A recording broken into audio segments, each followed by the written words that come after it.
Hello everyone, আসসালামু আলাইকুম। সবাই কেমন আছেন? নতুন আরেকটা ভিডিও নিয়ে চলে আসলাম আপনাদের মাঝে। ফারহান নানুর বাড়িতে এসে মাছের মধ্যে গিয়েছিলাম। মাছটা দেখে এত সুন্দর কি আর বলবো, দেখেই মনটা ভরে গিয়েছিল। যেদিকে তাকাই সেদিকেই সবুজ আর সবুজ। যেদিকে তাকাচ্ছি সেদিকে শুধু টমেটো আর টমেটো। টমেটো ছাড়া মাছের মধ্যে মনে হয় সেরকম ফসল লাগাইনি। যেদিকে তাকাচ্ছি সেদিকে শুধু টমেটোর গাছ। দেখতেও ভালো লাগতেছে।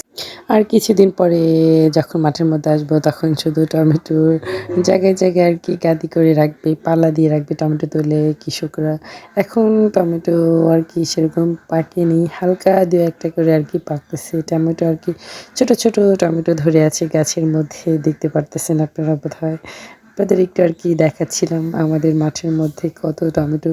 এক ফাঁকে দেখি ফারহান আমার চাচাদের ক্ষেত থেকে ছোট একটা টমেটো ছিঁড়ে ফেলছে। আমি তাকে বকা দিচ্ছিলাম, "এত ছোট টমেটো ছিঁড়ে তুমি কী করবা?" বকা দিয়েও লাভ নেই, সে তো আর বোঝে না। ওইদিকে ফারিস্তাও ছেঁড়ার জন্য যাচ্ছিল, কিন্তু তার খালাতো বোন তাকে ছিঁড়তে দেয় না।